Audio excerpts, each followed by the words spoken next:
అందరికీ నమస్కారం. రఘురామ్స్ గాంధీగిరి యూట్యూబ్ ఛానల్కి స్వాగతం, సుస్వాగతం. ఈరోజు మనం తీసుకున్నటువంటి అంశం, మన జీవితంలో చీకట్లు అలుముకున్నప్పుడు ఏ రకంగా మనం వాటిని తొలగించుకోవాలి, ఏ విధమైనటువంటి ప్రయత్నం చేస్తే మన వెలుగులోకి వస్తాం అన్న దాని గురించి మనం మాట్లాడదాం.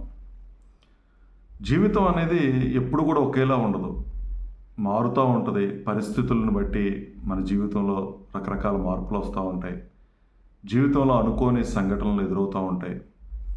కొన్ని సందర్భాల్లో మరి జీవితం అసలు ముందుకు కొనసాగించగలమా లేవా అనేటువంటి ఆందోళనలో మనందరం కూడా ఉంటాం.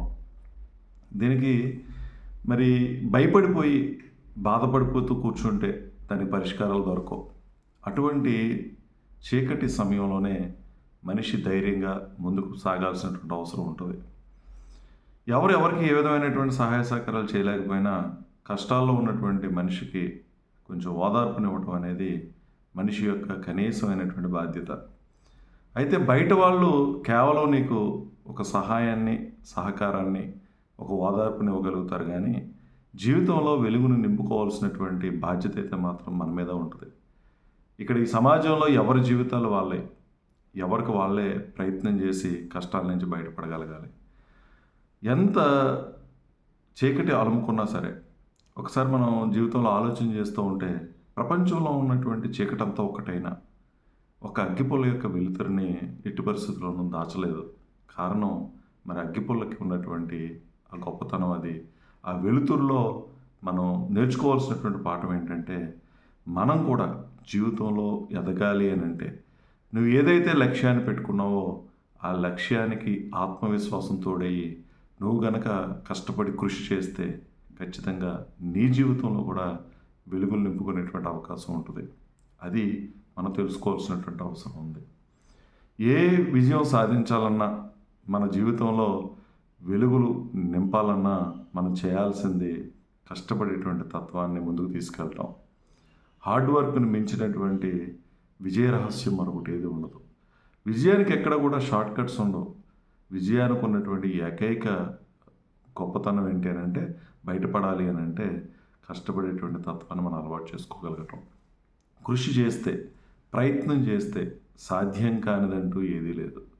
ఆ కృషి ప్రయత్నం చేయాలి అని అంటే నీకు ఆత్మవిశ్వాసం అనేది ఉండాలి. నీ మీద నీకు నమ్మకం అనేది చాలా ప్రధానమైనటువంటి అంశం. ఏది సాధించాలి అని అన్నా మనిషికి డిసిప్లిన్ అనేది చాలా ప్రధానమైనటువంటి అంశం. డిసిప్లిన్ అని అంటే ఎప్పుడు చేయాల్సినటువంటి పనిని అప్పుడు చేయటం, సమయాన్ని పాలిస్తూ, సమయాన్ని సద్వినియోగపరుచుకుంటూ ఎవరైతే ముందుకు వెళతారో, క్రమశిక్షణ కలిగినటువంటి జీవితాన్ని గడుపుతారో వాళ్ళు ఖచ్చితంగా విజయాన్ని సాధించగలుగుతారు. ఈ క్రమశిక్షణ అని అంటే ఉదయం లేచిన దగ్గర నుంచి సాయంత్రం పడుకునేటంత వరకు మనం చేస్తున్నటువంటి ప్రతి కార్యక్రమానికి మనం ఒక సమయాన్ని కేటాయించుకొని ఎక్కడ కూడా వాయిదా వేసేటటువంటి విధానం కాకుండా ఎప్పుడు చేయాల్సినటువంటి పనినప్పుడు క్రమశిక్షణతో కనుక పూర్తి చేయగలిగితే, ఎలా చేయాలో అలా చేయగలిగితే, సమయాన్ని సద్వినియోగపరుచుకుంటే ఖచ్చితంగా నువ్వు విజయాన్ని సాధించగలుగుతావు. ఈ సమయ పాలన మనకు చాలా ప్రధానమైనటువంటి అంశం. ఎప్పుడు కూడా నిన్ను నువ్వు తక్కువ అంచనా వేసుకోకూడదు. ఆత్మవిశ్వాసంతో అడుగేయడం అంటే అర్థం ఏంటంటే, మనందరం కూడా ఏం చేస్తామంటే మనం తక్కువ అంచనా వేసుకుంటాం, బయట వాళ్ళతో పోల్చుకుంటాం, వాళ్ళకు ఉన్నటువంటి అవకాశాలని మనకు లేవు అని బాధపడతా కూర్చుంటూ ఉంటాం. అది కాదు మనం చేయాల్సింది. నీలో ఉన్నటువంటి ఆ నైపుణ్యాలను గుర్తించు. కష్టపడేటువంటి తత్వాన్ని మనం అలవాటు చేసుకుని ఆ నైపుణ్యాలను ఉపయోగించుకొని ఆత్మవిశ్వాసంతో ముందడుగేస్తే ఏదైనా మనం సాధించగలుగుతాం. ప్రాక్టీస్ కనుక మనం నిరంతరం చేయగలిగితే, ప్రాక్టీస్ మేక్స్ మ్యాన్ పర్ఫెక్ట్ అంటారు. నిరంతరం నీకు రాంది కదా అని చెప్పేసి ఆగిపోకుండా రాని దాని మీదే మనం నిరంతరం కనుక ప్రయత్నం చేస్తే ఖచ్చితంగా నీకు నైపుణ్యాలు పెరుగుతాయి. నువ్వు అనుకున్నది అనుకున్నట్టుగా సాధించేటటువంటి అవకాశం ఉంది. మనందరం కూడా సమస్యలకు భయపడిపోతూ ఉంటాం, కష్టాలకి బెదిరిపోతూ ఉంటాం. సమస్యలకు భయపడకుండా, కష్టాలకి బెదిరిపోకుండా ఎవరైతే వచ్చినటువంటి సమస్యని ఒక అవకాశంగా తీసుకుని ప్రయత్నం చేస్తారో వాళ్ళు ఖచ్చితంగా విజేతలుగా నిలబడేటువంటి అవకాశం ఉంది. అందుకని ఎప్పుడైనా ఏదైనా మనకు నష్టం వచ్చి, ఇబ్బంది వచ్చి, గడ్డు పరిస్థితులు ఎదురైనప్పుడు నువ్వు చేయాల్సిందల్లా కూడా ఆత్మవిశ్వాసంతో ముందడుగు వేయడం అనేది నేర్చుకో. ప్రతి సమస్యకి పరిష్కారం ఉంటుందని తెలుసుకో. ఇప్పుడున్నటువంటి ఈ పరిస్థితి నిరంతరం కొనసాగుతుందని నువ్వు భావించొద్దు. స్థితప్రజ్ఞతతో ఉండు. మంచి రోజులు మనకే వస్తాయనేటువంటి పాజిటివ్ ఆలోచనతో అడుగులేయడం నేర్చుకో. ఎక్కడ కూడా ప్రయత్నం చేయడం మాత్రం ఆపొద్దు. ఓటమి వస్తుంది. అపజయం ఎదురైనప్పుడు ధైర్యంగా ఎదుర్కోగలగడమే మనిషి యొక్క గొప్ప లక్షణం. ఏ మనిషి అయినా ఒక వ్యక్తి గొప్పవాడని మనం చెప్పాలి అంటే సాధారణమైనటువంటి పరిస్థితుల్లో జీవిస్తున్నటువంటి ఏ వ్యక్తి ఈ వ్యక్తి గొప్పవాడని మనకి చెప్పడానికి అవకాశం లేదు. ఎవరైతే కష్టాల సుడిగుండంలో కొట్టుకుపోయే పరిస్థితులు వచ్చినా సరే నిలబడగలుగుతారో, ధైర్యంగా ఎదుర్కోగలుగుతారో, వచ్చినటువంటి సమస్యలను పరిష్కరించుకోగలుగుతారో ఆ వ్యక్తులనే మనం గొప్ప వ్యక్తులని అంటాం. కారణం సమస్యలను పరిష్కరించుకొని ఇబ్బందులను అధిగమించి బయటపడినటువంటి వ్యక్తులు కాబట్టి.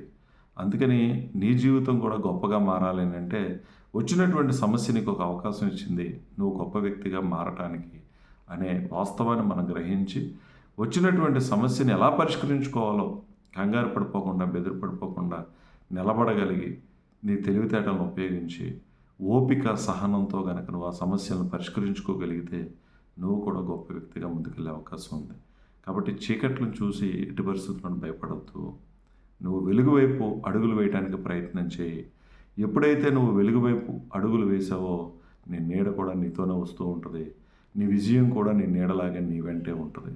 ఆ విషయాన్ని మనం గ్రహించుకొని ఎక్కడ కూడా గడ్డు పరిస్థితులు ఎదురైనప్పుడు అధైర్యపడిపోయి, ఆందోళన చెంది, డిప్రెషన్లోకి వెళ్ళిపోయి అలా వెళ్ళిపోకుండా నువ్వు గెలవడానికి చాలా అవకాశాలు ఉన్నాయి. ఆ అవకాశాలను వెతుక్కో, పరిష్కార మార్గాలను వెతుక్కో.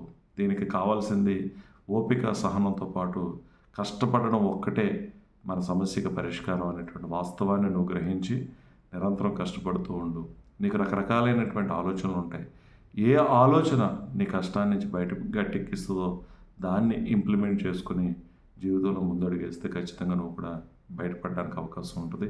అందులో ఏ విధమైనటువంటి అనుమానం పడాల్సినటువంటి అవసరం లేదు. కాబట్టి నీ వెలుగుల నుంచి నువ్వు బయటపడాలని అంటే నిరంతరం కష్టపడటం అనే ఒక లక్షణం, ఆత్మవిశ్వాసంతో ముందుకెళ్ళడం అనేది ఒక ప్రధాన లక్షణంగా నువ్వు భావించి వాటిని నీ జీవితంలో అమలుపరిస్తే నువ్వు కూడా వెలుతురు వైపు వస్తావని తెలియజేస్తూ, మరి ఓపికగా వీడియో చూసిన ప్రతి ఒక్కరికి పేరు పేరున ధన్యవాదాలు తెలియజేస్తూ సెలవు తీసుకుంటా ఉన్నాను. ఈ వీడియో మీకు నచ్చినట్లయితే లైక్ చేయండి, షేర్ చేయండి, కామెంట్ చేయండి. మరిన్ని వీడియోల కోసం ప్రక్కనే ఉన్న బెల్ ఐకాన్ను క్లిక్ చేయండి. నా ఛానల్లో వచ్చే మరిన్ని ఇంట్రెస్టింగ్ వీడియోల కోసం సబ్స్క్రైబ్ చేయండి రఘురామ్స్ గాంధీగిరి యూట్యూబ్ ఛానల్.